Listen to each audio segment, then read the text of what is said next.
malam. Saya ucapkan terima kasih dan selamat datang untuk Bapak-bapak, Ibu-ibu, Mas-mas, kawan-kawan sekalian yang telah gabung dalam sesi malam ini. Ini diskusi perspektif diskusi ilmu komunikasi yang alhamdulillah sudah berjalan ke-8 ya. Mungkin ini sudah diskusi yang ke-8.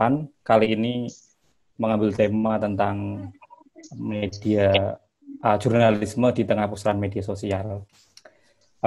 Saya mungkin agak sedikit mengenal perspektif ya. Perspektif ini sebenarnya wadah kumpulan atau boleh dibilang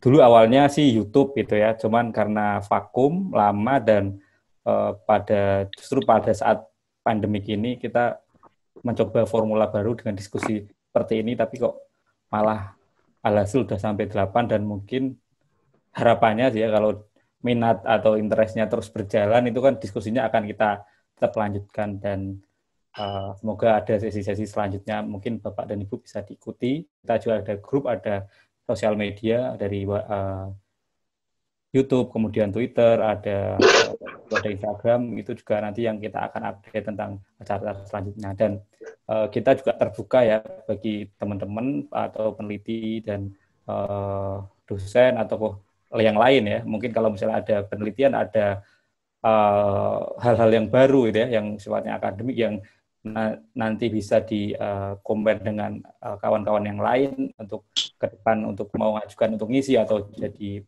penanggap atau jadi moderator, ya silahkan, kita membuka peluang untuk itu. Untuk mungkin sambutan kata pengantar saya dari saya seperti itu ya. Ini saya persilakan untuk Mbak moderator malam ini, Mbak Astrid ya kan. Mbak Astrid ini seorang praktisi media relation dan aktif di kegiatan-kegiatan sosial. Untuk waktu dan tempat mungkin saya silakan Mbak Astrid. Terima kasih Mas Erik, suaranya jelas. Ya. Suaranya jelas kan? Udah masuk.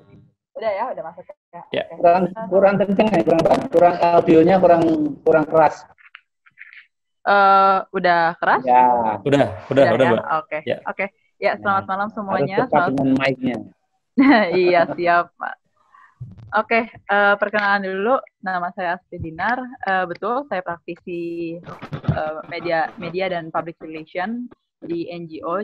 Jadi memang background pendidikan saya bukan ilmu komunikasi gitu. Namun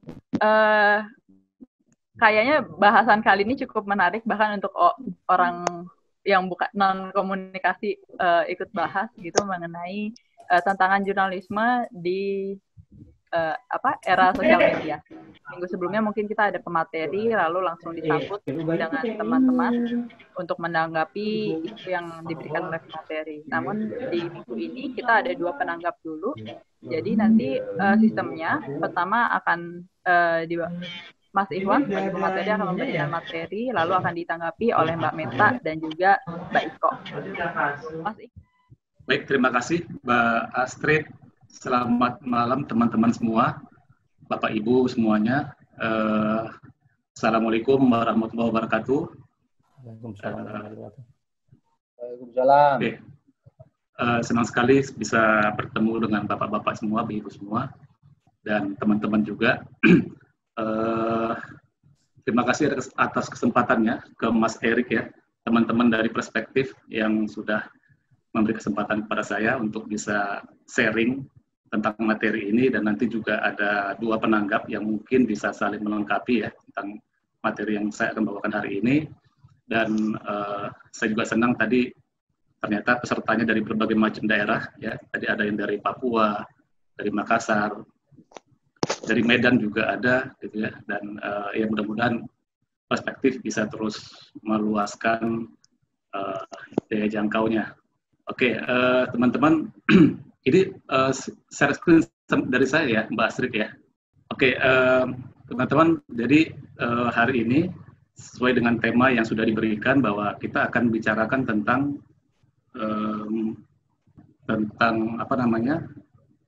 tantangan jurnalisme terhadap media sosial ya.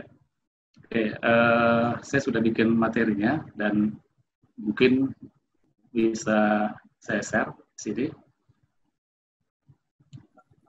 Oke, pertama-tama karena di sini background saya lebih banyak sebagai praktisi media, mungkin nanti teman-teman saya akan lebih banyak bicara dalam konteks atau perspektif tentang media, ya praktisi, meskipun saya juga ngajar di beberapa tempat, tapi mungkin nanti materi saya lebih banyak dari sisi praktisi. Oke, kira-kira yang pertama yang saya sampaikan adalah, ini temanya. Oke, yang pertama ini bahwa kita tahu sekarang sudah era internet. Kehadiran internet itu membuat semuanya kita semakin mudah, ya, dan itu berpengaruh terhadap media. Ya. Digitalisasi media, dan kemudian belakangan ketika tahun 2000-an muncul yang namanya media sosial. Ya. Mas, jadi kehadiran internet itu Mas membuat, bisa di full, Mas. Maaf, sorry. Bisa di full apa screen-nya, ininya. Oh, oke. Untuk materinya, PPT-nya. Ini belum full ya? Ya, belum full, Mas. Sebentar. Mana sih ininya?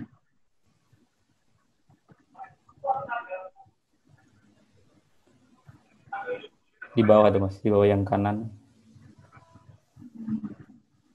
Oke. Oke. Kehadiran era internet ini, teman-teman, salah satu tanda yang bisa kita lihat adalah tentang digitalisasi media dan kemudian munculnya media sosial yang kemudian pada akhirnya kita dipenuhi atau dibanjiri oleh informasi, ya, atau istilah lainnya overload informasi. Nah, kemunculan media sosial itu pada akhirnya membuat kita semua bisa menjadi jurnalis, gitu ya, karena kemudahan untuk mengakses, kemudahan untuk membuat konten, itu membuat ruang-ruang yang ada di sekitar kita itu menjadi sangat mudah untuk kita jadikan sebagai sebuah konten, dan itu bisa kita akses kapanpun dan dimanapun. Gitu ya. Jadi era internet membuat berpengaruh terhadap kehidupan media, yang dulu media masih konvensional, gitu ya, dan kemudian sekarang sudah muncul digitalisasi media, gitu, new media, dan munculnya media sosial. Oke, salah satu keuntungan dari kondisi ini adalah bahwa demokratisasi itu semakin terbuka, ruang dialog, percakapan menjadi lebih terbuka, ya, komunikasi menjadi lebih terbuka, partisipatif dan interaktif. Kita semua bisa ngomong apapun melalui media sosial, kita bisa bicara apapun, dan kita bisa saling berinteraksi dengan orang yang kita ingin ngobrol, gitu ya. Dan itu yang terjadi. Nah, kemudian persoalan muncul ketika kebebasan informasi itu, ketika semua orang bisa ngomong, ketika semua orang bisa memposting apapun, di situ selalu akan ada pertentangan ketika dihadapkan kepada persoalan jurnalistik. Karena bagaimanapun jurnalistik itu, kita akan bicara tentang bagaimana prosedur tentang mencari berita, faktual, aktual dengan nilai berita yang sudah ada. Kemudian di sisi lain kita akan berhadapan dengan media sosial, di mana di situ semuanya serba bebas, tidak ada kode etik, dan seterusnya. Nah, di situ muncul ada ketegangan baru dari sisi persoalan etik, gitu ya. Dan itu yang terjadi sekarang.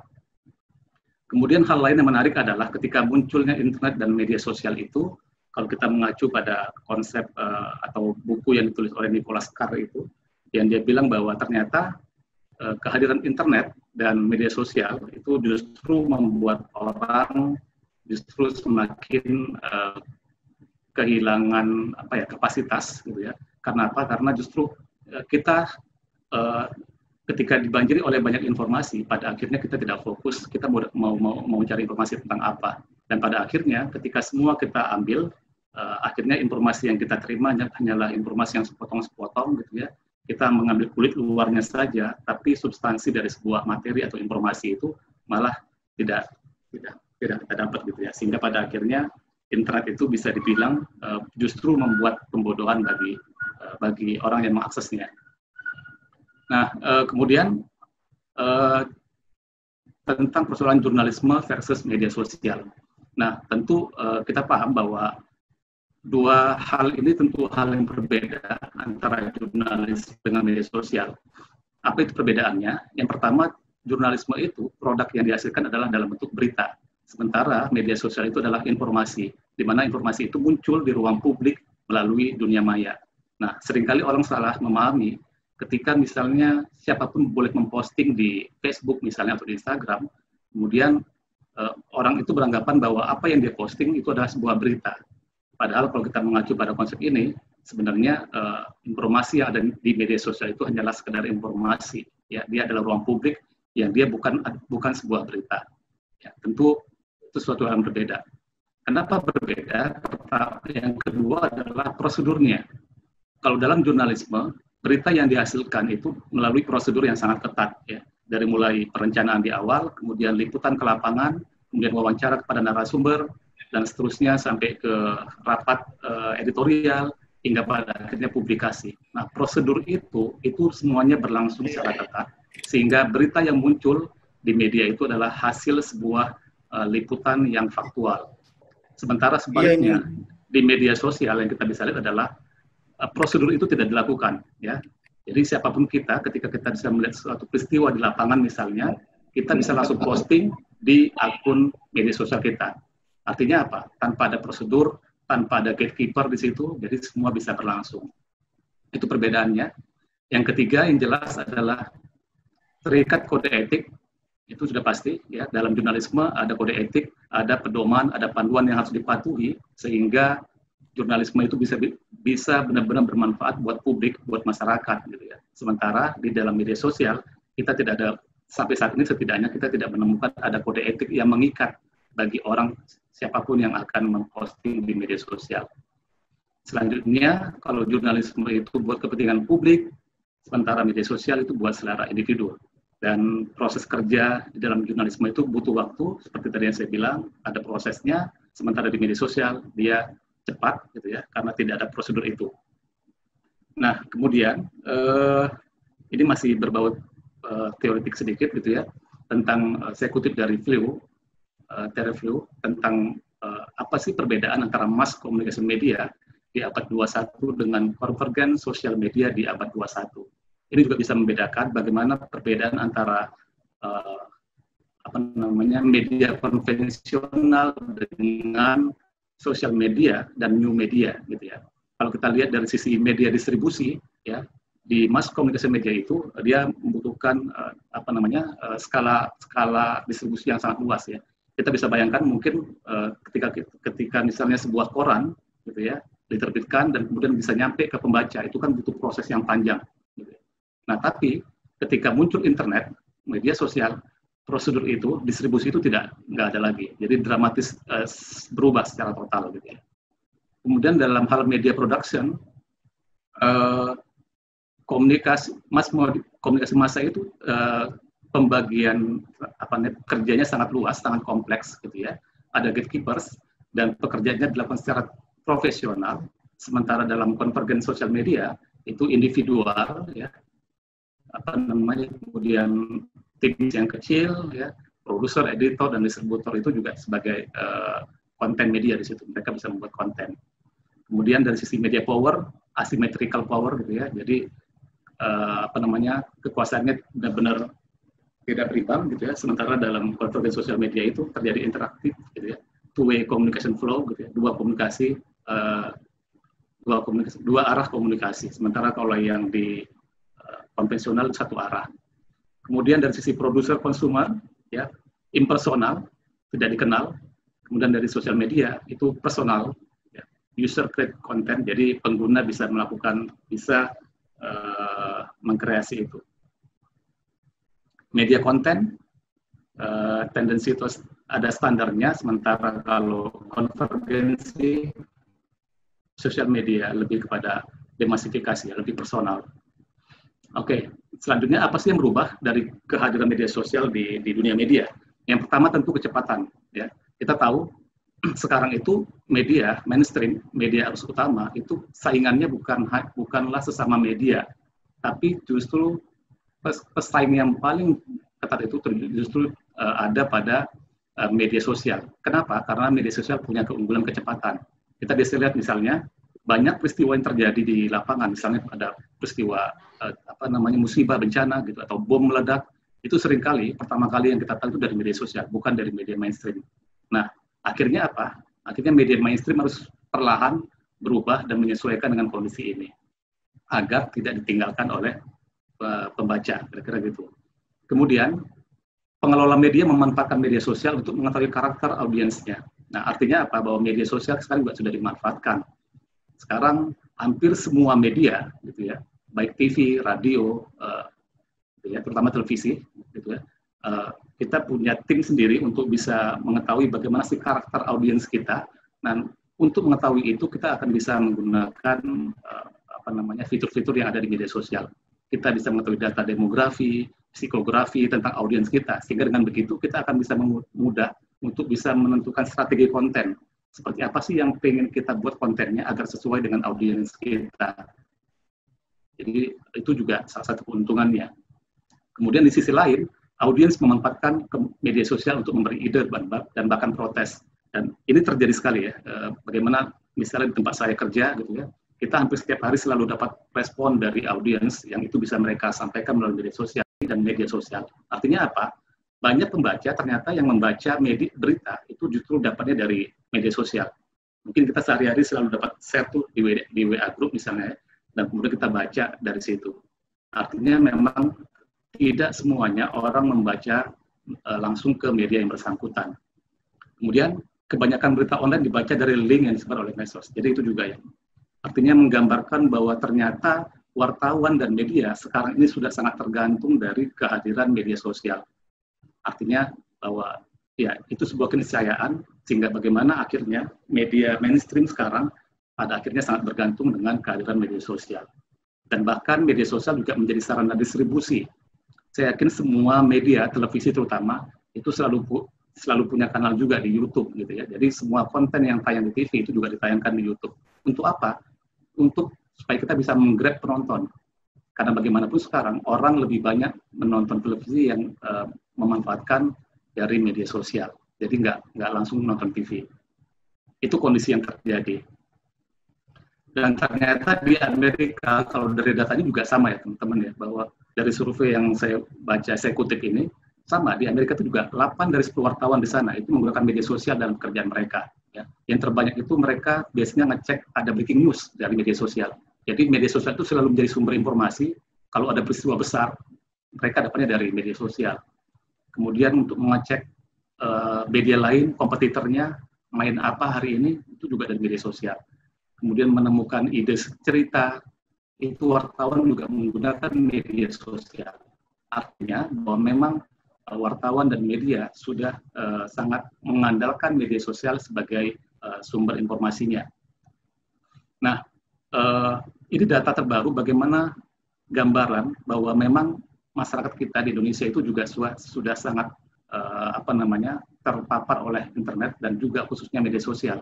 Ini data terbaru dari Hotsuite We Are Social yang Januari 2020 kemarin. Kelihatan dari data ini bahwa dari 272 penduduk Indonesia itu 160 juta diantaranya atau 59% diantaranya itu aktif di media sosial. Artinya itu sangat tinggi ya, 60%, hampir 60% dari masyarakat Indonesia itu sudah aktif di media sosial. Ini data selanjutnya, seberapa banyak sih waktu yang dikeluarkan oleh masyarakat kita untuk bermain, untuk menggunakan internet ya. Rata-rata per hari itu mereka menggunakan internet sekitar 8 jam. Dan hampir setengahnya, ya, 3 jam 26 menit itu menggunakan sosial media. Baru kemudian menonton televisi, mendengarkan musik, dan seterusnya. Bahkan kalau dari data ini, jumlah pengguna sosial media itu jauh lebih banyak ketimbang orang yang nonton TV. Ya, kalau mungkin 5 tahun yang lalu, saya yakin ketika saya masih sering melihat data-data di rating Nielsen itu, televisi itu masih nomor 1. Tapi kalau dari sisi ini kan pasti sudah kelihatan bahwa sosial media itu sudah sangat dominan di sini. Ini sosial media yang sangat sangat banyak diakses oleh orang Indonesia, ya, YouTube, WhatsApp, Facebook, Instagram, Twitter. Gitu. Ini yang paling banyak diakses. Nah, dari data ini tentu kita bisa lihat bagaimana media ini akan memanfaatkan sosial media ini untuk bisa mendistribusikan konten mereka, untuk bisa mempromosikan konten mereka, dan bisa memasarkan konten-konten mereka melalui sosial media ini. Karena bagaimanapun ini sangat efektif. Oke, kemudian tantangannya apa yang muncul dari kondisi seperti tadi itu? Yang pertama, karena kecepatan yang muncul dari media sosial itu, akhirnya muncul langgam baru dalam jurnalistik, yaitu cepat dan ringkas. Jadi, mengikuti informasi yang muncul di media sosial dan di internet itu. Nah, ini juga terjadi pada jurnalistik di media di kita, bahwa cepat dan ringkas itu menjadi satu hal yang harus dilakukan. Dan apesnya dan sialnya lagi adalah minim verifikasi. Ya. Jadi orang lebih banyak baca judul, kemudian hanya nonton potongan video, tapi kemudian tidak membaca isinya. Ya. Jadi ini yang terjadi. Sehingga akibatnya apa? Kita seringkali abai terhadap persoalan atau substansi masalah, karena kita lebih cenderung percaya pada hal-hal yang sifatnya yang judulnya menarik, yang judulnya bombastis gitu ya. Tapi kita lupa untuk membaca isi beritanya seperti apa. Kemudian yang menarik adalah isi berita bukan lagi hasil akhir dari sebuah disiplin verifikasi jurnalistik, tapi justru proses verifikasi itu sendiri adalah berita. Nah, ini juga terjadi. Karena kecepatan tadi itu, pada akhirnya orang yang penting memberitakan dulu, verifikasi kemudian. Gitu ya. Kalau misalnya berita itu salah, kemudian akan direvisi pada berita selanjutnya, dan itu adalah verifikasi. Artinya apa? Bahwa verifikasi itu justru menjadi berita itu sendiri. Ini tentu kalau dalam konsep jurnalistik kan pasti salah, gitu ya. Padahal kalau kita lihat bahwa harusnya buat berita dulu, verifikasi dulu, baru diberitakan. Tapi terjadi malah sebaliknya. Kemudian informasi mengalir deras, potong-potong, tapi substansinya nggak jelas, tidak terasa dengan jelas, gitu ya. Kita lebih suka berita yang pendek, yang instan, tapi kita lupa membaca konteks keseluruhan dari sebuah peristiwa. Pada akhirnya apa? Informasi yang kita peroleh seringkali tidak utuh, ya. Kemudian dogma jurnalistik tradisional, get it first, but first get its truth, itu juga pada akhirnya luntur. Karena apa? Karena semua media sekarang lebih mengutamakan kecepatan. Siapa yang paling pertama breaking news, maka dia yang paling hebat. Siapa media yang paling cepat memberitakan, maka dia dianggap sebagai media yang paling hebat. Jadi itu yang menjadi dogma, menjadi hal yang dilakukan oleh media. Jadi nggak peduli bagaimana, apakah itu benar atau enggak, tapi yang penting cepat dulu, gitu ya. Karena kita berlomba dengan media lain, dan kita berlomba dengan media sosial. Dan kemudian yang selanjutnya adalah media sosial justru menjadi pemicu kabar atau news breaking tool. Ini juga berbahaya, karena pada akhirnya tadi itu, ketika media massa memproduksi berita dengan hanya berdasarkan topik yang populer di media sosial, sementara informasi di media sosial itu belum tentu benar, sehingga pada akhirnya yang terjadi adalah tidak akurat, kesalahan-kesalahan, dan pelanggaran kode etik. Tantangan lainnya adalah, ini yang saya juga temukan akhir-akhir ini, mungkin teman-teman juga tahu ya, bagaimana sekarang fenomena artis atau public figure memanfaatkan YouTube untuk membuat konten-konten jurnalistik, dan publik, masyarakat cenderung percaya dengan informasi yang dia sampaikan. Ya. Padahal, ya oke, dia prominence, orang public figure, tapi ingat bahwa apa yang dia sampaikan itu belum tentu prosedurnya belum tentu dilakukan secara benar, gitu ya. Karena dia memang bukan wartawan, dia bukan jurnalis, gitu ya. Jadi itu yang terjadi. Kita bisa lihat misalnya seorang artis bikin podcast di YouTube, dia wawancara seorang menteri misalnya, terus dia mewawancarai, dan saya tahu bahwa si artis itu ternyata dari awal dia sudah punya keberpihakan. Dia sudah punya asumsi tentang bagaimana corona ini adalah bagian dari teori konspirasi misalnya, dan paham itu yang dia sebarkan melalui konten-konten yang dia bikin di YouTube. Nah, ini kan berbahaya. Sekali lagi, itu bukan jurnalistik, gitu ya. Itu yang, tapi persoalannya masyarakat kita lebih percaya dengan hal yang seperti itu, karena mungkin dia adalah artis. Kemudian tantangan lainnya adalah bahwa tekanan antara komitmen sebagai seorang jurnalis dan kepentingan pekerjaan sebagai seorang pegawai. Ya. Selalu sebagai seorang pegawai, saya misalnya seorang jurnalis di kantor, gitu ya. Saya selalu berhadapan dengan birokrasi di perusahaan, saya juga berhadapan dengan bagaimana kepentingan-kepentingan pemilik media misalnya, dan itu terjadi di semua media di Indonesia. Apalagi konglomerasi media sekarang kan kita tahu pemilik media itu juga punya kepentingan politik, punya kepentingan ekonomi dan seterusnya. Nah, itu selalu juga jadi tantangan bagi seorang jurnalis. Media mewakili kepentingan pasar, sudah jelas seperti itu ya. Jadi dan media sangat tergantung pada rating, viewers dan seterusnya. Dan ini juga menarik.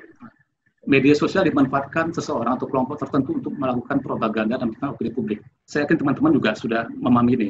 Kalau dulu misalnya 10 tahun yang lalu, seorang politisi misalnya ketika dia mau membuat opini publik tentang diri dia harus mendekati media mainstream. Tapi sekarang nggak perlu.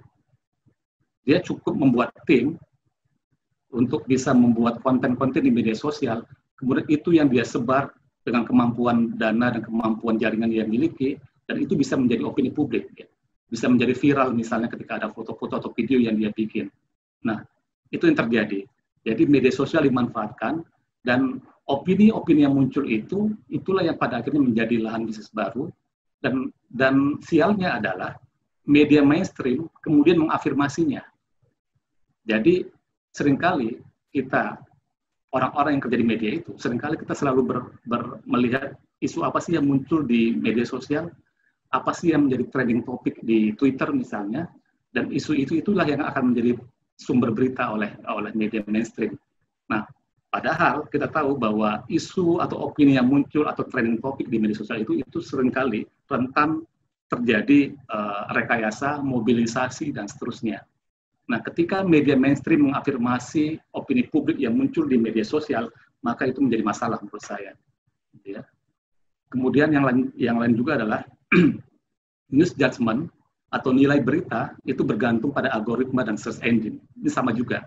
Jadi kalau dulu misalnya 10 tahun yang lalu ketika saya kerja di TV, gitu ya, ketika saya menjadi seorang produser program, ketika saya mau menentukan berita apa yang harus tayang, itu semuanya meraba-raba. Kita menekan-reka kira-kira apa sih yang akan disukai oleh penonton.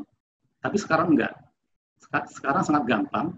Seorang produser cukup bisa klik atau buka sosial media, cek di trending topic atau mungkin bisa lihat di Google Trend gitu ya. Kemudian akan ketahuan tuh isu apa yang lagi trending, kemudian itulah yang akan menjadi salah satu nilai berita. Jadi news judgment-nya bukan lagi based on quality berita, tapi news judgment-nya lebih banyak berdasarkan konten apa yang populer, materi apa yang lebih viral. Ini juga itu yang terjadi. Sehingga ketika misalnya tadi saya bilang di awal, media sosial dimanfaatkan oleh kelompok kepentingan, misalnya politisi atau pemerintah, kemudian media mainstream mengafirmasinya, maka ini juga sangat berbahaya. Apalagi kalau kita bisa lihat dari riset Samantha Brusso ini yang saya kutip, dia melakukan survei di banyak negara berkembang, dan situ terlihat bahwa di setiap negara setidaknya ada satu partai politik atau lembaga negara yang menggunakan media sosial untuk mempengaruhi opini publik. Ya, jadi sekarang orang lebih main di opini di media sosial. Dan ini juga yang bisa kita lihat teman-teman, media sosial itu kalau di Inggris dan di Amerika yang teman-teman juga tahu itu justru dimanfaatkan gitu ya. Jadi kayak misalnya Boris Johnson, yang Perdana Menteri Inggris gitu ya, atau Donald Trump Amerika gitu ya, mereka lebih memanfaatkan media sosial untuk bisa berkomunikasi dengan supporternya, dengan pendukungnya. Di sisi lain, mereka selalu menggunakan propaganda untuk bisa memberikan citra negatif kepada media mainstream. Ya. Nah, itu yang terjadi. Sehingga pada akhirnya apa? Masyarakat terpengaruh bahwa mereka pada akhirnya lebih percaya kepada media sosial ketimbang kepada media mainstream. Itu yang terjadi. Dan ini terlihat bagaimana saya kutip dari surveinya Reuters Institute, tergambar bahwa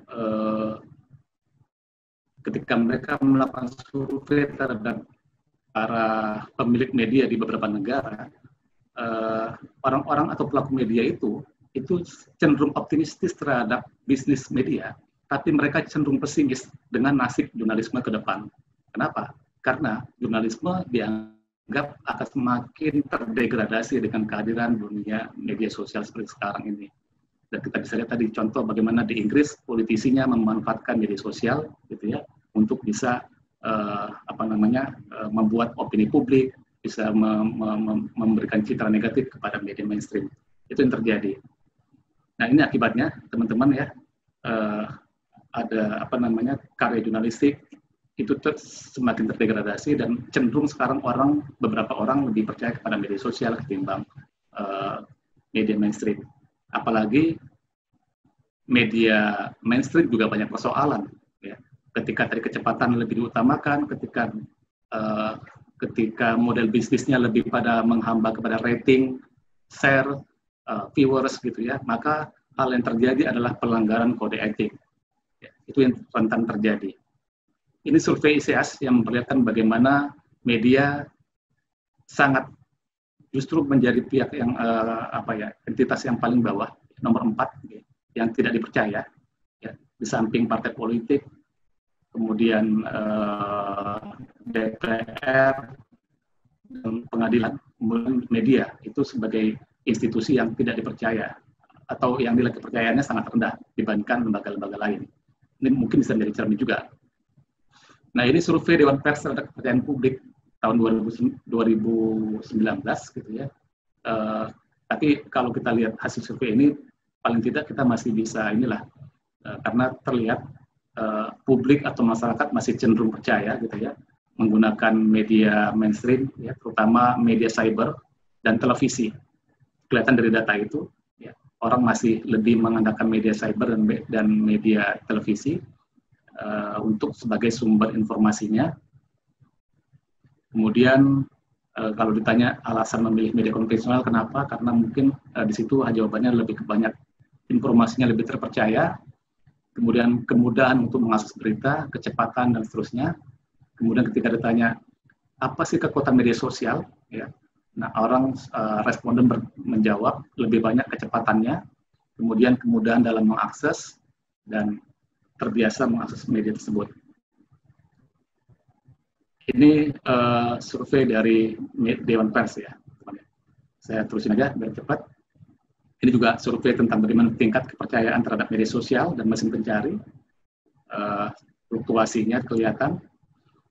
Nah, ini saya kasih beberapa contoh bagaimana media mainstream yang pada akhirnya kenapa sih kok muncul banyak protes, banyak orang cenderung tidak percaya, ya. Tadi sudah beberapa hal saya jelaskan, dan ini contoh-contohnya bagaimana misalnya ya media mainstream seringkali melakukan kesalahan-kesalahan, ya, tidak teliti dan kurang verifikasi.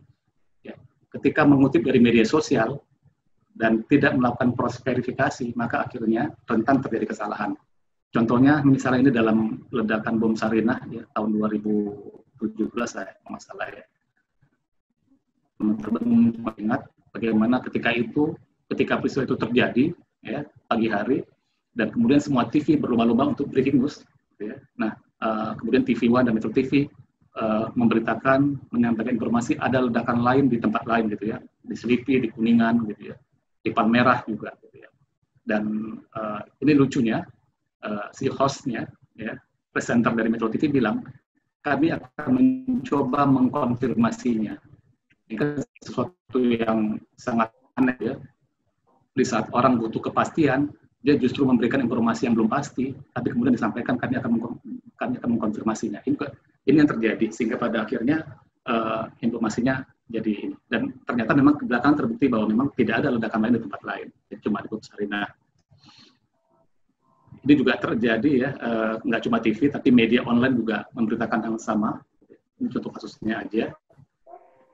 Ini juga contoh lain juga bagaimana media mainstream, media online mengutip dari media sosial dan tanpa verifikasi, tanpa konfirmasi, pada akhirnya salah. Ya. Ini misalnya Julia Perez dikabarkan meninggal, ya pada saat itu diberitakan memang belum meninggal, tapi masih sakit gitu ya, dan diberitakan dan jadi heboh. Ternyata belakangan baru salah. Ya. Jadi media ini mengutip dari postingan seseorang di Facebook. Gitu ya. Atau contoh ini misalnya Ahmad Dhani, saya akan potong kemaluan jika Jokowi menang. Gitu ya. Ini juga ternyata belakangan diketahui bahwa berita ini mengutip dari akun Twitter akun Ahmad Dhani, dan ternyata belakangan baru tahu bahwa akun Twitter itu memang ternyata bukan miliknya Ahmad Dhani, tapi milik orang lain yang dia pakai fotonya Ahmad Dhani, identik dengan Ahmad Dhani. Tapi itu yang dipakai oleh menjadi sumber berita oleh media mainstream. Ini juga kasus yang pernah terjadi, ya. Bagaimana demonstran relawan di Mesir, waktu itu demo tentang Presiden Mesir Husni Mubarak ketika itu, dan diberitakan orang Indonesia meninggal, mahasiswa Indonesia, ternyata belakangan itu bukan orang Indonesia. Ya.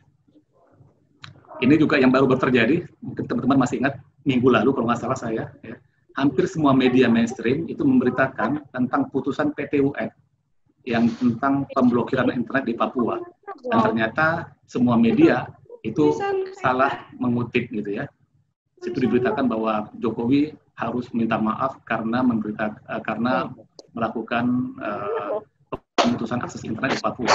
Dan belakangan ternyata baru ketahuan bahwa putusan PT UN ternyata bukan meminta maaf, tapi hanya mengatakan bahwa Presiden dan Menteri melakukan kesalahan dan hanya denda gitu ya, membayar denda kira-kira gitu. Dan kemudian digugat di Dewan Pers, dan benar Dewan Pers memutuskan bahwa memang sejumlah media bersalah karena pers tidak melakukan konfirmasi ke sumber kunci dan kebenaran. Itu yang terjadi. Dan ini jurnalisme clickbait, ya, ini juga terpengaruh dari bagaimana media sosial yang sangat mengutamakan informasi yang sepotong-sepotong tadi, informasi yang pendek-pendek, dan pada akhirnya media online terutama ini juga menggunakan format yang sama. Jadi yang penting judulnya heboh, yang penting judulnya dramatis kira-kira gitu ya, tapi ternyata isinya tidak sesuai dengan judulnya. Ini adalah sebuah strategi yang dilakukan oleh orang-orang atau pembaca untuk mengklik sebuah link di sebuah website tertentu. Ini yang terjadi. Ya. Jadi clickbait muncul untuk mengeksploitasi sisi kognitif manusia supaya dia mau mengklik. Oke, saya teruskan ini. Kemudian lunturnya sikap skeptis, ini juga sekarang fenomena wartawan di Indonesia. Ya, sikap skeptis itu mulai luntur. Ya. Skeptis itu adalah sikap kepo, gitu ya, sikap ingin curiga, gitu. Jadi nggak mudah percaya dengan informasi, tapi ketika dia mendapat informasi harusnya dikritisi, kira-kira gitu. Nah itu yang sekarang hampir semua, gitu ya, nggak semua, mungkin banyak wartawan, apalagi wartawan baru yang tidak muncul jiwa skeptisnya. Ini saya kutip kutipan dari luar gitu ya. Jika ibumu mengatakan kamu mencintai kamu, maka harus dicek dulu benar nggak bahwa dia akan mengatakan itu, bahwa memang benar nggak dia cinta kita gitu. Sampai segitunya kira-kira untuk menumbuhkan sikap skeptis dari media atau jurnalis. Jadi skeptis itu penting. Nah berita-berita ini menggambarkan bagaimana sikap skeptisme itu nggak muncul di wartawan. Jadi yang muncul adalah ketika wartawan mendapatkan press release, kemudian dikutip, diberitakan mentah-mentah, sudah. Gitu ya. Tidak ada usaha untuk berusaha memverifikasi, tidak ada usaha untuk mendalami. Jadi yang muncul adalah jurnalisme humas, dan tidak berusaha untuk bisa membuat berita secara berimbang dan lebih mendalam. Ini juga contoh lain, mungkin teman-teman juga ingat bagaimana Livi Zeng yang digambarkan sebagai seorang sutradara Hollywood, gitu ya, dipuji oleh banyak media, diundang oleh pejabat di Indonesia, tapi kemudian belakangan ternyata prestasi dia tidak seheboh itu, gitu ya. Sampai Joko Anwar itu bilang, ini semua tidak akan terjadi kalau orang-orang seperti ini tidak ada. Kalau wartawan mau cek dan recheck. Artinya apa? Ketika media memberitakan tentang sosok dia, gitu ya, kemudian bagaimana PR-nya Livi Zeng ini menggunakan kemampuan mereka untuk bisa mempengaruhi media, kemudian media menerima informasi apa adanya, mengutip mentah-mentah, dan diberitakan. Nah, disitulah yang menjadi masalah. Ini yang terjadi sehingga pada akhirnya media mainstream kerap sekali memberitakan hal yang sifatnya sangat seremonial, tidak mendalam, gitu ya, hanya lebih mengekspos sisi positif dari seseorang. Dan ini yang jelas disinformasi dan misinformasi. Ini yang tersebar juga di media sosial, dan kemudian juga berdampak terhadap bagaimana pemberitaan di media mainstream. Gitu ya. banyak sekali misinformasi dan disinformasi yang beredar di media mainstream, gitu ya. Kadang wartawan nggak sadar, ya. Kadang jurnalisnya nggak sadar bahwa memang informasi yang diterima itu ternyata salah, tapi kemudian dia beritakan dan akhirnya misleading di penerimaan masyarakat jadi berbeda. Ini yang terjadi. Jadi fake news, ya, misinformasi dan disinformasi itu menyebar di media mainstream. Ini bentuk hoax yang terjadi, yang beredar di media, ya, dalam bentuk tulisan, gambar, video. Nah, ini sama tadi bagaimana rata-rata kebanyakan 92% itu informasi hoax itu muncul atau tersebar di sosial media, kemudian di aplikasi chatting, ya, situs web. Itu yang lebih banyak di media sosial, tapi juga media mainstream, juga ya media cetak, televisi itu juga kena juga. Dan fenomena misinformasi ini juga terjadi bukan hanya di Indonesia, tapi juga ini adalah fenomena global. Di Amerika, ya, Facebook itu bermasalah, gitu ya. Bahkan Facebook dimanfaatkan oleh presidennya Donald Trump untuk bisa mengelabui masyarakat, gitu ya, sehingga pada akhirnya dia bisa menang. Teman-teman sudah tahu bagaimana cerita itu, gitu ya. Nah, media sosial benar-benar dimanfaatkan oleh politisi, dan pada akhirnya kadang-kadang media mainstream itu mengafirmasi hal-hal yang seperti itu, seperti yang tadi sudah sempat saya singgung di awal.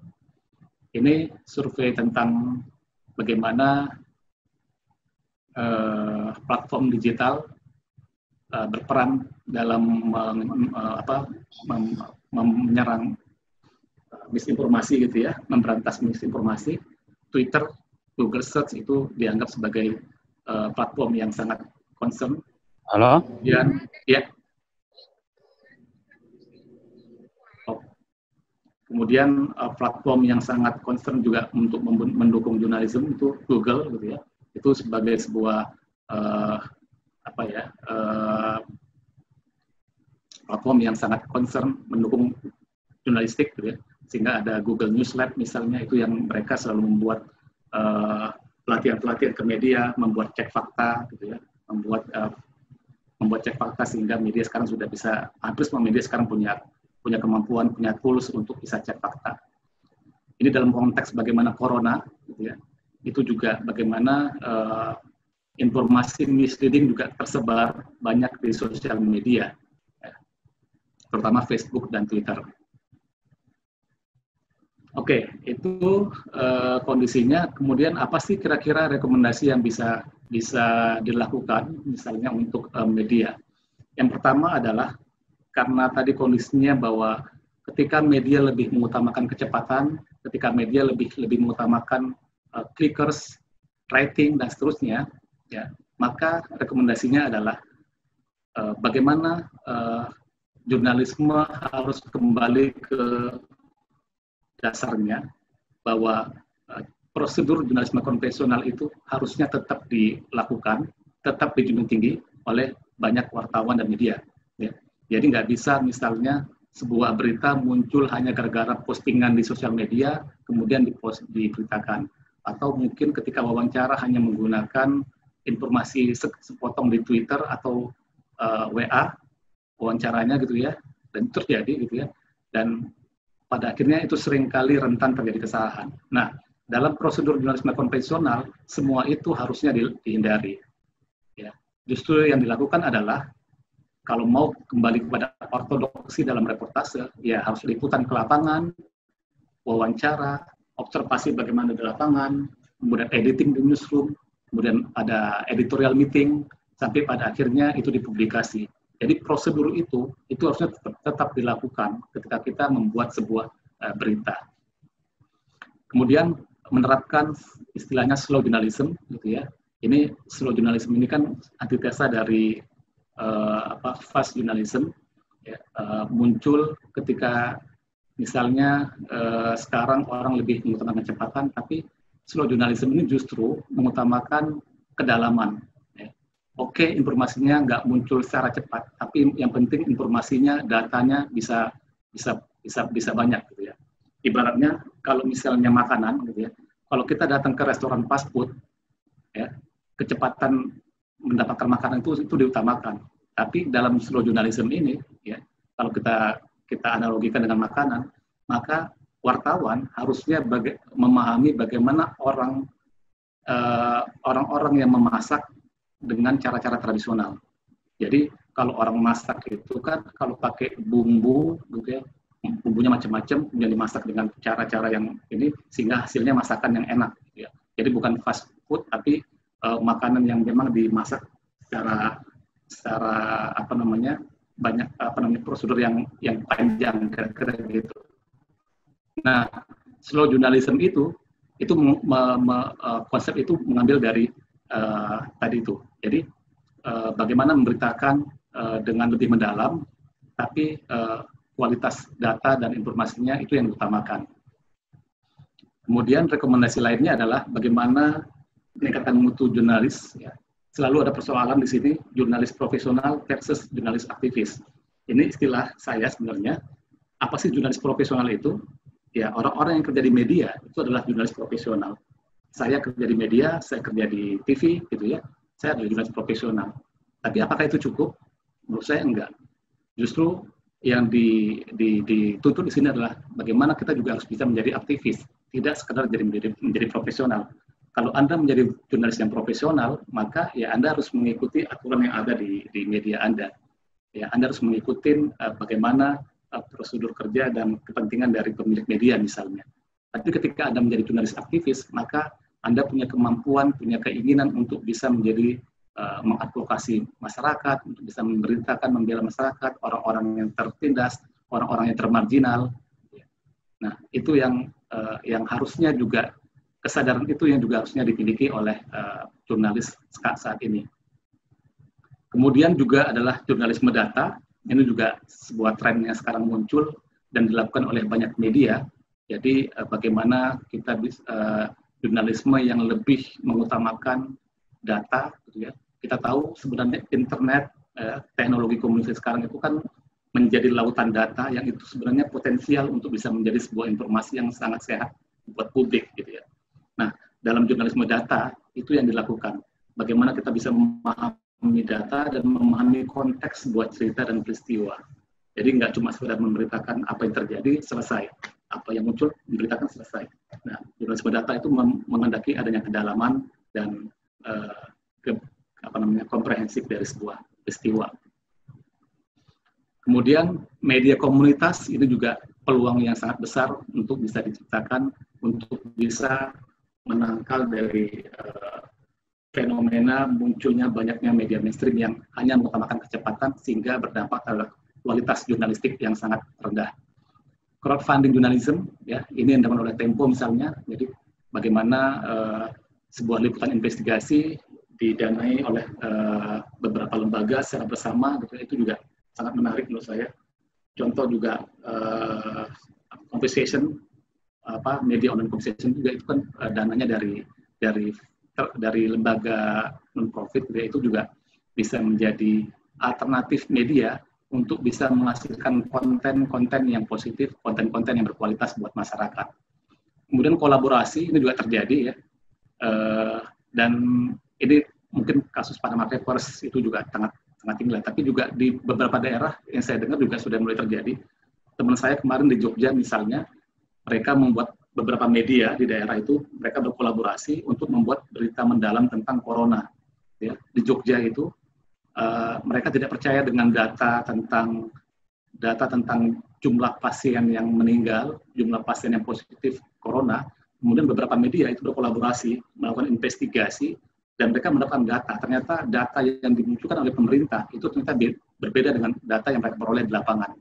Dan itu yang diberitakan oleh beberapa media, dan mereka memberikan itu. Menurut saya itu contoh yang menarik, bagaimana media juga bisa berkolaborasi untuk bisa menghasilkan konten-konten yang sangat berkualitas. Regulasi, tentu mungkin kode etik yang sekarang mungkin nggak relevan lagi dengan kondisi sekarang. Mungkin perlu ada perbaikan, perlu ada hal-hal yang lebih detail, supaya adaptif, supaya bisa menyesuaikan dengan kondisi yang ada sekarang. Literasi media sudah pasti. Ini mungkin statement closing dari saya. Jadi media sosial itu sebuah keniscayaan, itu muncul dan itu memang menjadi sebuah fenomena global saat ini. Tapi media mainstream juga sebenarnya bisa memanfaatkan media sosial untuk bisa meningkatkan mutu jurnalisnya. Ya, jadi informasi yang ada di media sosial itu boleh dikutip, tapi kemudian kerja jurnalisme konvensional itu adalah melengkapi dengan cara pendalaman melalui data dan fakta dan riset secara mendalam. Itu yang harusnya dilakukan oleh media. Kemudian teknologi sangat berkembang, sangat mudah, tapi jurnalisme itu sesuatu hal yang sangat susah. Ya. Jurnalisme itu sesuatu butuh kemampuan, butuh disiplin yang ketat sehingga konten atau kualitas berita itu sangat terjaga.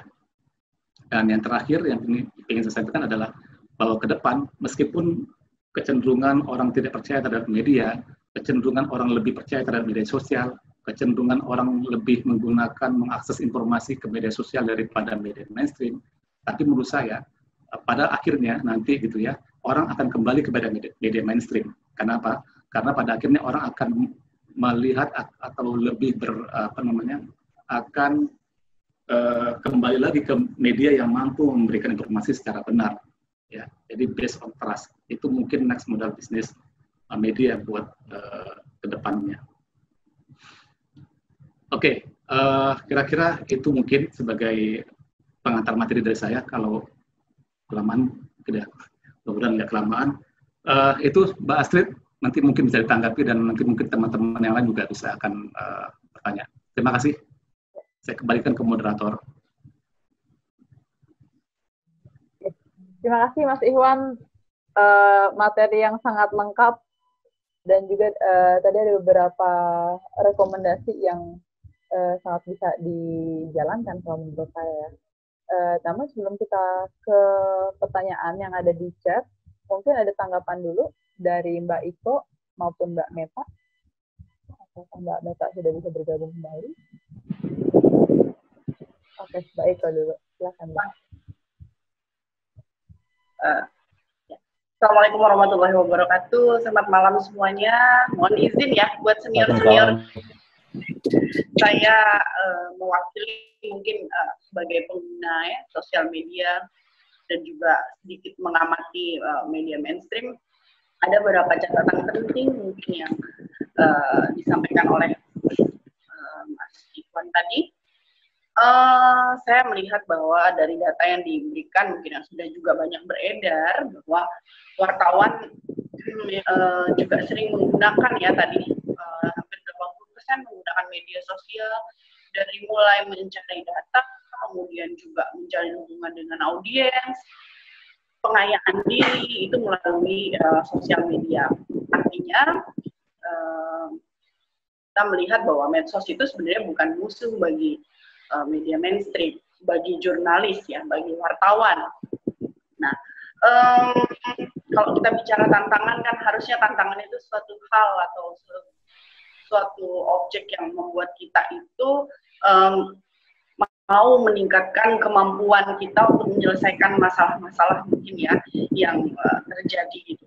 Nah, kalau kita melihat ke judulnya tadi bahwa tantangan jurnalisme bahwa di pusaran media sosial, maka kita melihat bahwa secara pribadi saya lebih melihat ke kompetensi jurnalisnya sendiri terlebih dahulu ya.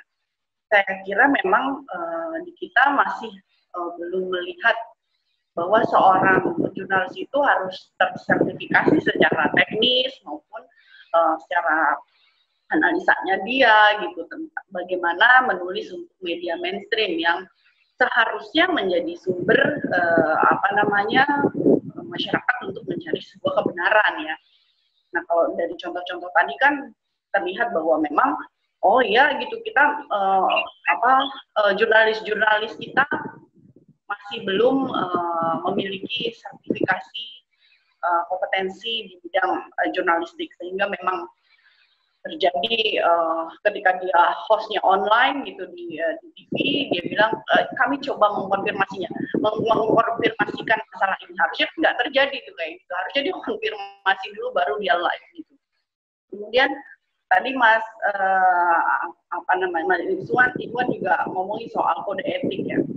Nah ini yang mungkin membedakan sangat krusial membedakan antara media sosial dengan media mainstream. yang tidak dimiliki oleh media sosial kan itu, tidak memiliki kode etik, sehingga siapapun boleh menulis, siapapun boleh berkomentar, mau komentarnya menyakitkan, mau nggak benar, mau nggak ada yang mengatur.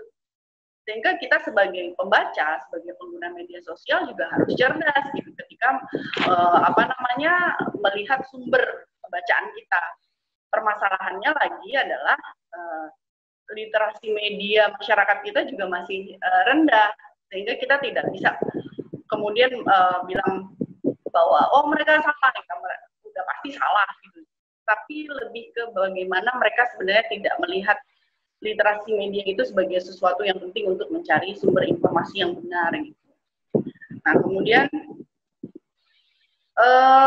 yang penting juga secara kompetensi jurnalis, dia juga harus memahami prinsip-prinsip jurnalis ya. Sense of value-nya harus kuat gitu, sense of news value-nya ya. Kadang-kadang dia tidak menyadari bahwa sebenarnya dia tidak punya sense of news value-nya si wartawan ini, sehingga dia apa aja berita yang terlihat menurut dia itu berita yang yang layak untuk dia informasikan. Padahal kalau misalnya kita bicara news value, ada hal-hal yang memang harus kita pelajari sebagai seorang jurnalis, mana yang menjadi news value, mana yang tidak. Misalnya gini, kita melihat ada genangan air di Cipulir misalnya, genangan air semata kaki. Nah, kemudian ada genangan air di daerah Pluit misalnya karena rob, gitu kan, banjir rob. Itu menurut dia sama-sama banjir, padahal kedua banjir ini sungguh sangat berbeda gitu. Ketika kita bicara air hujan menggenang di pasar Cipulir yang dekat jembatan Pesanggerahan, itu hujan sedikit juga dia sudah banjir. Tetapi ketika kita bicara banjir semata kaki itu air laut loh gitu. Bagi dia sih ya segitu doang banjirnya. Nah, ini news value-nya, sense of news value si wartawan ini nggak jalan artinya ya. Nah, kemudian mereka juga ada karena kemampuan teknisnya tadi tidak tersertifikasi, juga mereka akhirnya secara teknis menjawab pertanyaan,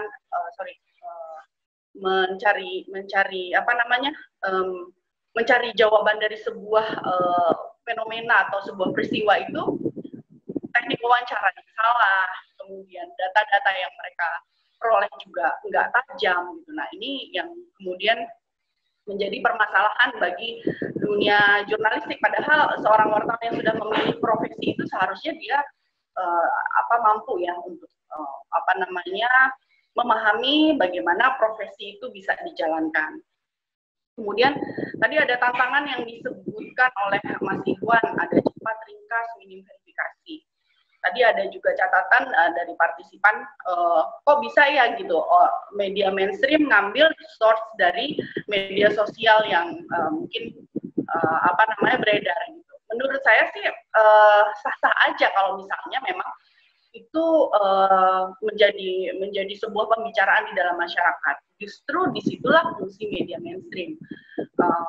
Melihat media sosial itu sebagai sesuatu yang menceritakan yang tidak benar, maka tugas media mainstream adalah meluruskannya, mencari letak kebenarannya itu ada di mana gitu. Karena kalau menurut Bill Kovac ya, itu ada beberapa antara lain itu kalau terkait dengan verifikasi itu adalah kewajiban jurnalis itu adalah berpihak pada kebenaran, kemudian loyal pada masyarakat, kemudian verifikasi gitu. Jadi jangan menerima segala sesuatu yang ada di media sosial itu sebagai bahan berita yang matang gitu, yang bisa dijadikan sumber. Justru tugasnya media mainstream tadi adalah memverifikasinya, melihat apakah itu benar atau tidak. Karena tidak ada kompetensi tadi, tidak tersertifikasi pula gitu, maka ini nggak terjadi, mentah-mentah diambil sebagai sumber berita yang kemudian disebarluaskan kepada masyarakat. Sementara kalau dilihat dari data yang disebutkan Mas Iwan tadi, justru mainstream itu sedikit ya hoax-nya. Nah, ini karena yang ada pun itu berarti memang si jurnalisnya tidak melakukan verifikasi both side atau mungkin yang lebih mendalam ya. Kemudian gambar nih, kalau sekarang saya lihat tuh gambar itu kan multi tafsir ya. Misalnya contoh terjadi sebuah peristiwa,